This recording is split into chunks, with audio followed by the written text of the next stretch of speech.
hope you're doing well today. I have had a lot of requests for doing a video on watering, and particularly bottom watering and how I do it. So I had to water a few plants today, and I thought I would show how I bottom water the most often and just talk about a couple reasons why you might want to do it also. I'm going to grab a couple plants. The way I do it the most commonly is with a tray just like this. And then I just set whatever I'm going to water in it.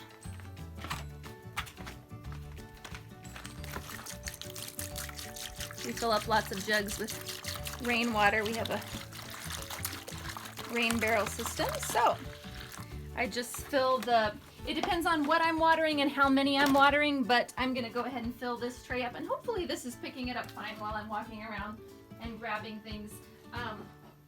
And so I just take my whatever needs to be watered and plop them down in some type of a tray. Sometimes I use just a little Tupperware like this. I don't know why I call them Tupperwares.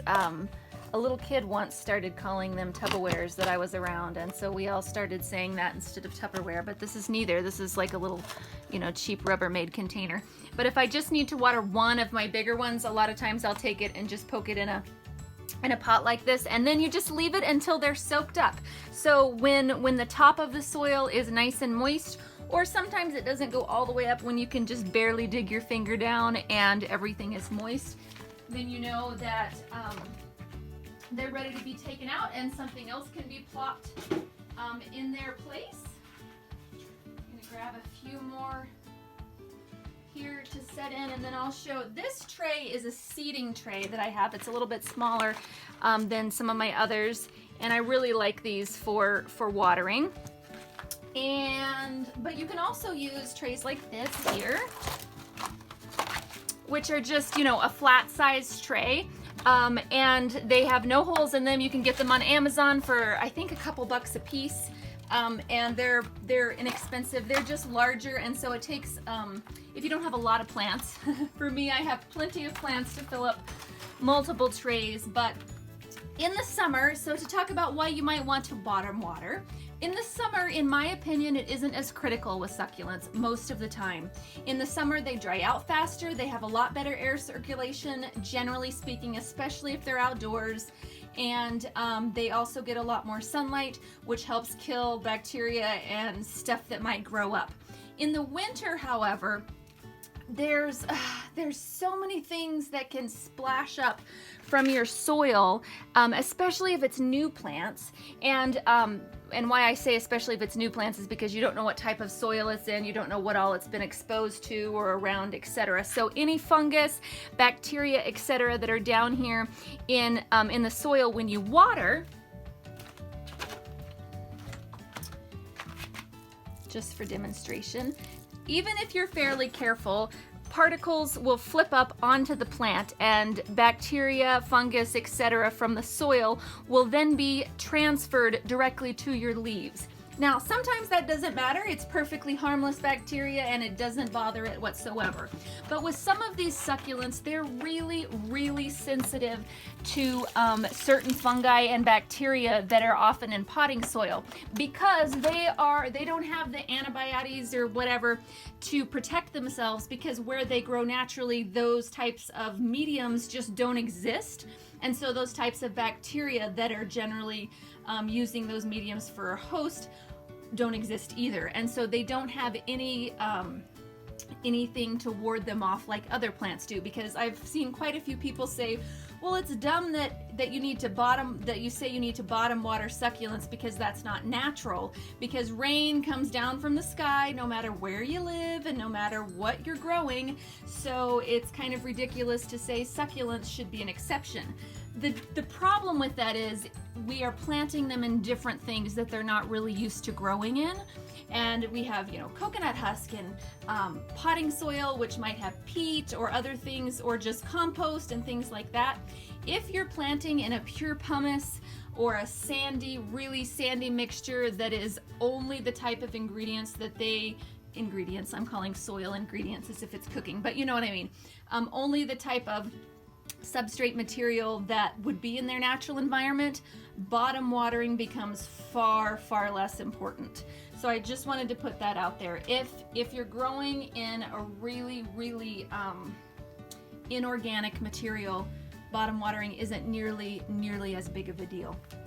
But if you have any plants that are kind of susceptible to fungi or rot, like lithops and a lot of messemes, it can really work well, especially if you don't have them in an inorganic mix, to bottom water.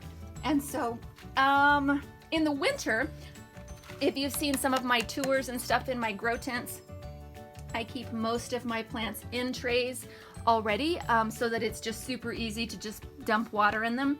Now, if you're really careful watering from the top, you know, you can add it slowly to the top to where it doesn't splash. You can totally do that. And I, again, about half and half, I water from the top or water from the bottom. On plants that aren't very susceptible to top watering in the summer, I just water from the top a lot of times. Let's see, what else would be nice to tell you guys here? Hi, kitties. Yeah, so it's not a necessary thing. It's not like, oh my goodness, if you don't bottom water your succulents, you're going to kill them. Not at all. It is just a preventative kind of measure to keep anything that's in your potting mix from getting up onto the leaves and potentially attacking your plant. But let's see, the other way that you can do it, and that I do often in the winter with my plants that aren't in grow tents, that are just on windowsills, etc., is most of them, you know, have a little tray of some sort. And so for the more susceptible ones, I will just fill this tray with water and let them absorb it, and then fill it again if need be and let them absorb it, instead of taking them all off of the window ledges and putting them into a group container like this, so to speak, to water them.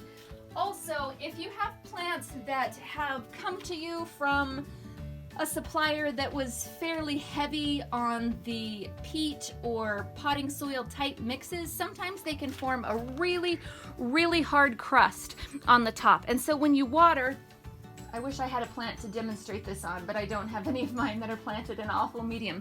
But when you water, it just almost repels it. Well, it doesn't almost repel it, it totally repels it. And what happens is any peat heavy soil shrinks a lot when it is dry. So it expands when it's wet and it shrinks when it's dry. And when it shrinks, when it's dry, it will kind of pull away from the outside of the pot, so there'll be a little bit of a space, which isn't a huge deal. But when you water, the top has formed this crust and it repels the water and it sends the water over the edge, right down the side and out of the holes.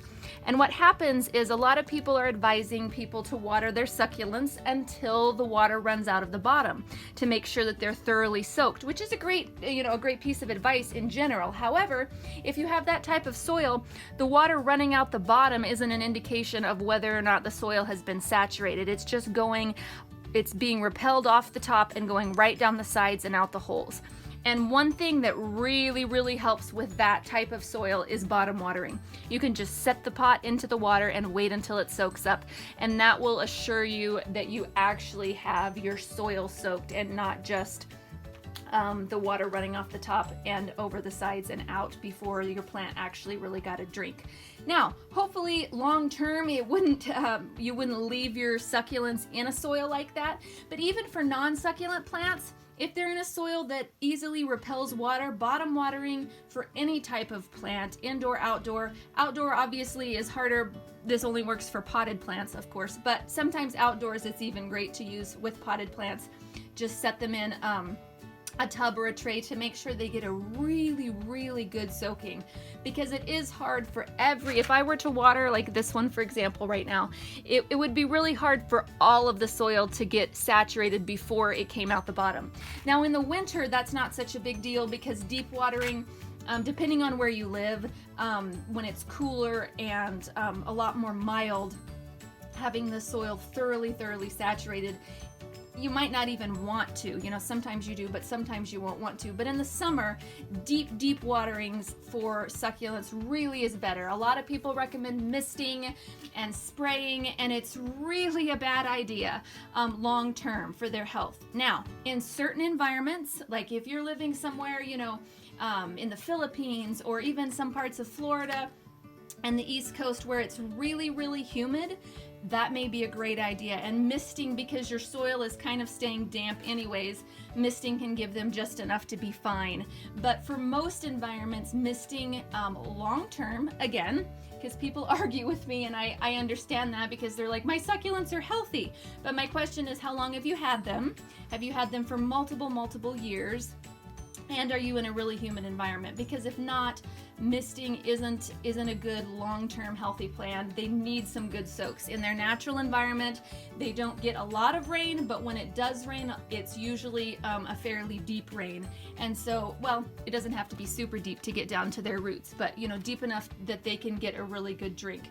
A spritz is kind of enough to make their roots go, oh, hey, we want some water, and then there's really nothing else to absorb. And sometimes that's fine, and sometimes it's not a great idea. Let's see what else I might need to tell you guys about bottom watering. I'm trying to think of the questions. I think that's covered a lot of the questions. I do my hanging pots the same way. Even ones that have the tray. Let me see if I can grab one. Yeah, let me grab this pot right here.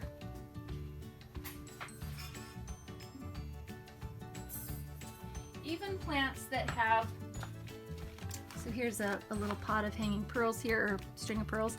See, this has the tray underneath it, so it already will catch the water. If you submerge this, it will still, the pressure of the water pressure will help force water up into the pot and help it absorb more.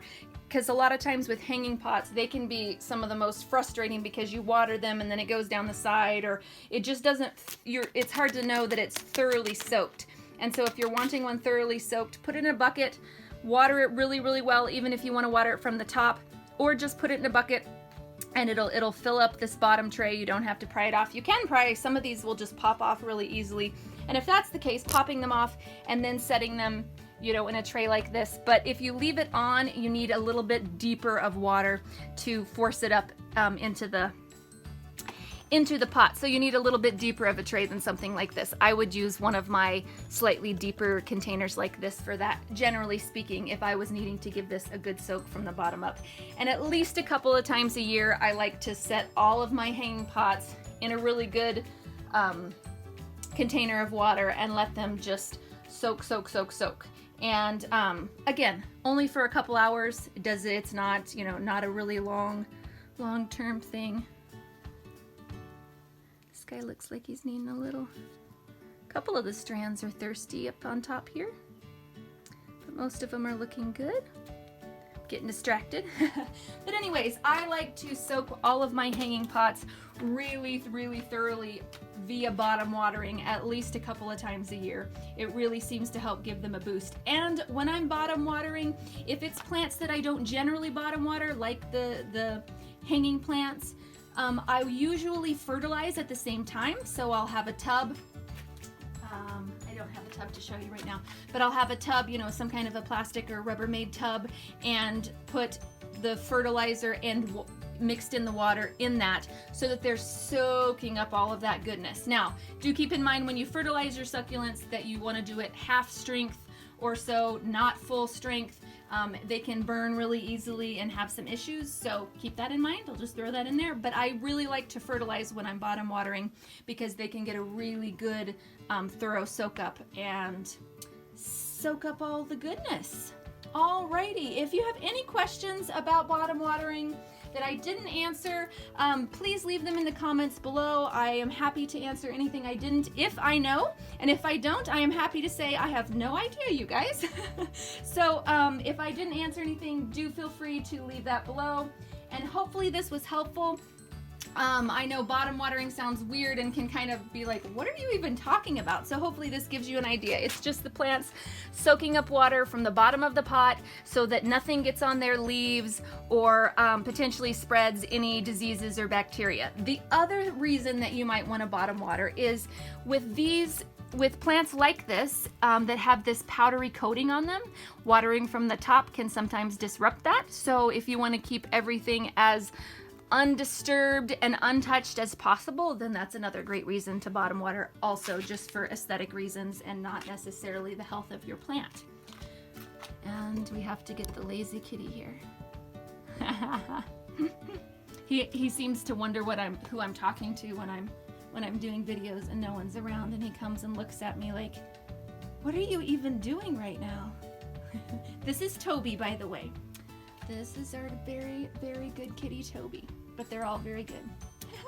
Well, we usually only have 2, but we have a pile of kittens now, which is super fun. So they're all running around and causing havoc. It's kind of hilarious when you hear your husband from the other room saying, "Oh, if mommy catches you, she's gonna send you to the pounder." And I was like, what is he even talking about? And the kittens had gotten into one of my plants, and so he was teasing them that I liked plants more than animals, and that if they bothered my plants, I would send them all to the pound. So we were having a joke, but my husband knows me well.